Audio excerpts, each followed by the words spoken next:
Ifigenia en Tauride es la antepenúltima obra de Christoph Willibald von Gluck. Se estrenó en París el 18 de mayo de 1779, cuando Gluck tenía 65 años, y es la obra con la que podríamos decir que definitivamente derrotó a Piccini, que era su gran rival en los escenarios de ópera francesa.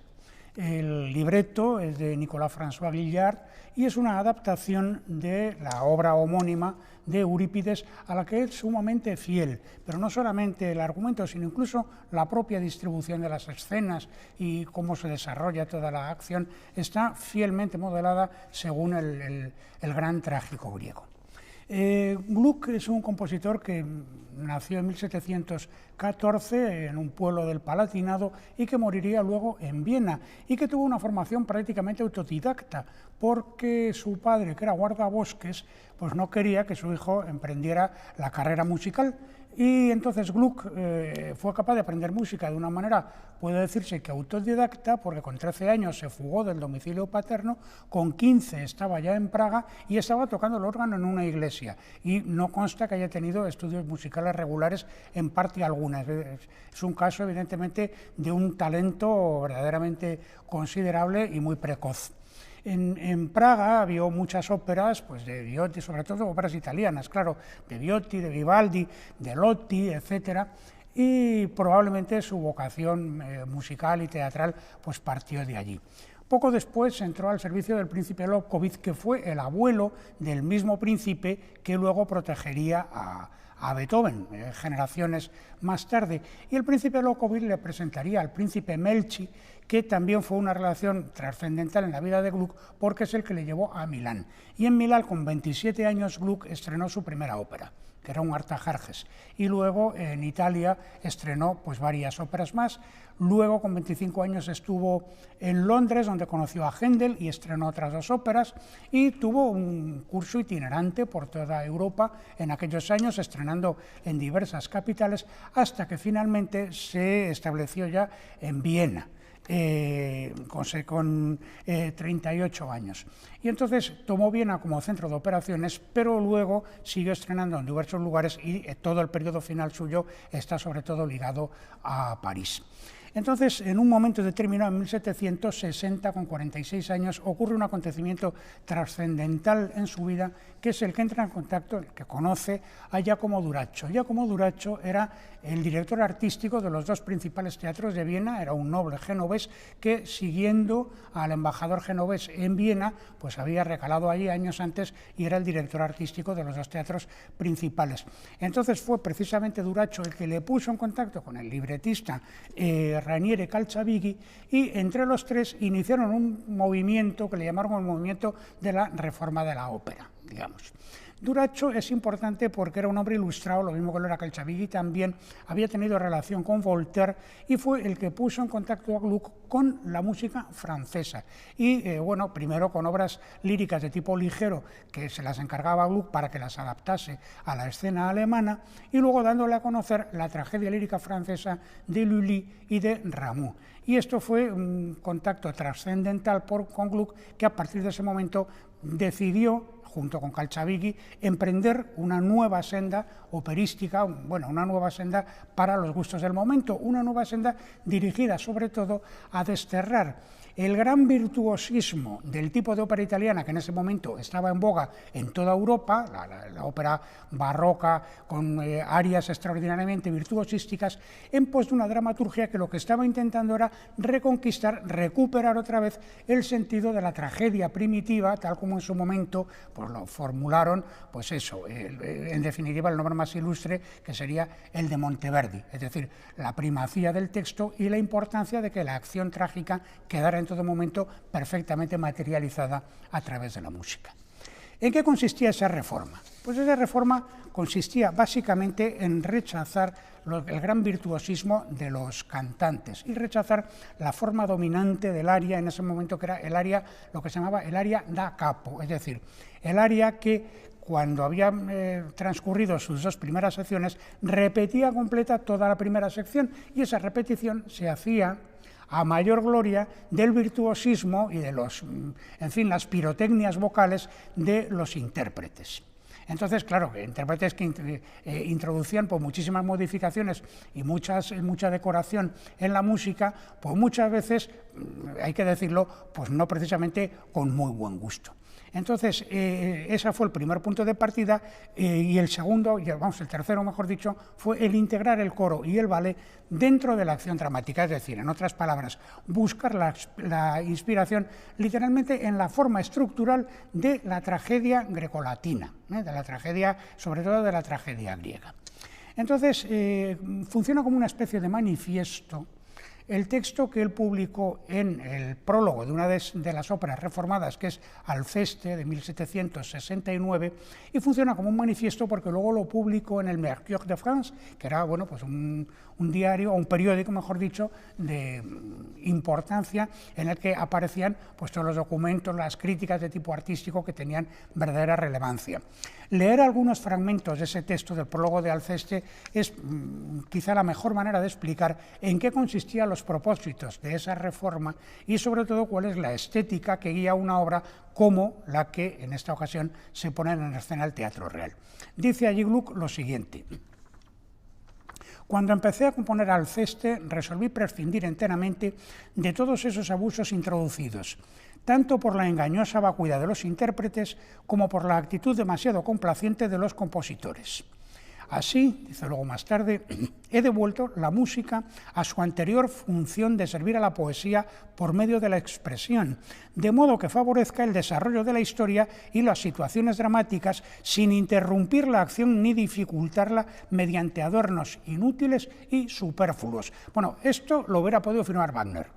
y en otro registro diferente el mismísimo Verdi también. Entonces, todavía sigue aún, por esto no quiero detener a un cantante en el instante más bello de un diálogo, tan solo para dar paso a un ritornello instrumental para que descanse y pueda luego lucirse haciendo una fermata, ni tampoco hacer que se detenga en medio de una palabra para aprovechar una vocal que le venga bien a su voz y así hacer ostentación de sus agilidades, ni tampoco repetir una misma palabra una y otra vez. Verdaderamente es una declaración de propósitos que no puede ser más nítida, ¿no?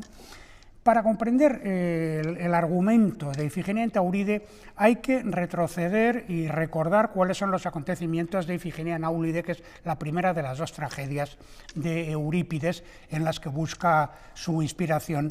Gluck en las dos óperas anónimas. Ifigenia pertenece a la familia de los Átridas. Es Agamenón y Clitemnestra, que tienen tres hijos, que son Ifigenia, Electra y Orestes. Entonces,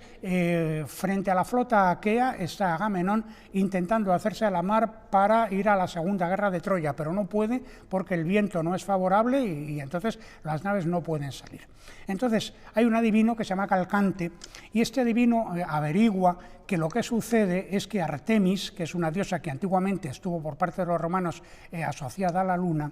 que Artemis no impide que haya vientos favorables porque quiere castigar en un momento como este a Agamenón, porque Agamenón años atrás había prometido hacer un sacrificio en honor de Artemis y sacrificar lo más bello que hubiera nacido en su reino, que era el de Argos. Y lo más bello que había nacido ese año, pues por supuesto era su hija Ifigenia, y sin embargo lo que sacrificó Agamenón fue pues un animal. Entonces ahora le está castigando la diosa y entonces exige que Ifigenia sea inmolada en su altar para poderle dar un viento favorable. Finalmente, Ifigenia acaba transigiendo con ser inmolada y en el momento en que se va a producir la inmolación, todos los guerreros aterrorizados por el horror de la escena vuelven el rostro, momento que aprovecha la diosa para hacer pasar una nube, oscurecer el sol y entonces se lleva a Ifigenia y deja en su lugar a un ciervo. Todos piensan después que ese ciervo es Ifigenia transformada en ciervo, lo sacrifican y finalmente las naves se pueden hacer a la mar. Luego, posteriormente, Agamenón va a llegar a su reino y entonces se encontrará con que Clitemnestra y su amante Egisto lo matan. Y después será Orestes quien a su vez se vengue matando a su propia madre y a Egisto. Y mientras tanto, Ifigenia ha sido llevada al país de los tauros, que es en la península de Quersoneso, es decir, lo que hoy llamamos Crimea, es decir, la tierra poblada por los escitas, que eran una raza salvaje y brutal, y entonces resulta que allí, años atrás, había caído una imagen de la diosa Artemis de madera de los cielos. Han construido un templo en nombre bajo la advocación de Artemis, y allí dan muerte a todos los extranjeros que llegan al reino. Y entonces resulta que Ifigenia ha sido impuesta por la propia diosa para que sea su sacerdotisa y tenga que dar muerte a los extranjeros desventurados que caigan en la península de Quersoneso. Cosa que sucede de allí a poco, porque resulta que su propio hermano Orestes y su amigo del alma, que es Pilades, han recibido la orden por parte del oráculo de Delfos de dirigirse a Quersoneso para rescatar la imagen de Artemis y llevarla a Atenas. Y ahí en ese punto es precisamente donde comienza la acción de Ifigenia en Tauride. Es una historia verdaderamente terrible. La obra, ya digo, se estrenó en París el 18 de marzo del 79 y luego el propio Gluck haría una segunda versión en alemán, y esa segunda versión en alemán sería 2 años más tarde, se vería en Viena y la vería Mozart, y le causó un impacto tremendo, y la prueba es que el último coro de sacerdotisas del cuarto acto de la obra es una inspiración, un punto de inspiración clarísimo para el coro de los sacerdotes del segundo acto de la flauta mágica, que tiene incluso parecidos melódicos sumamente claros. En fin, Ifigenia en Tauride, pues la realidad es que es una obra perfectamente antirromántica. Primero, porque no tiene una intriga amorosa. Segundo, porque una intriga amorosa directa, la intriga amorosa es otra, es la de Ifigenia con su propio hermano, pero no es una intriga amorosa en el sentido romántico, como es lógico.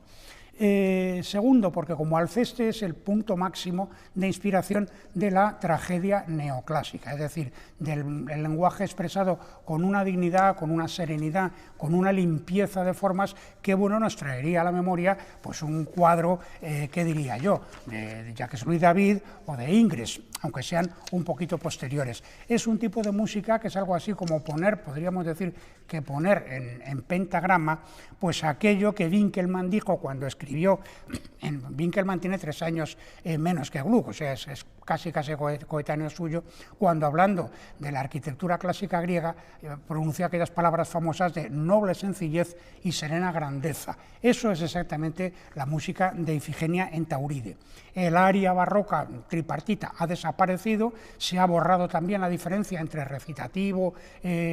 aria y arioso, es todo casi una continuidad, y luego tiene un papel importantísimo el coro, que naturalmente, y la orquesta también, que naturalmente están ocupando el mismo papel, un papel trascendental de comentar la acción, como hace el coro de la ópera, de la gran tragedia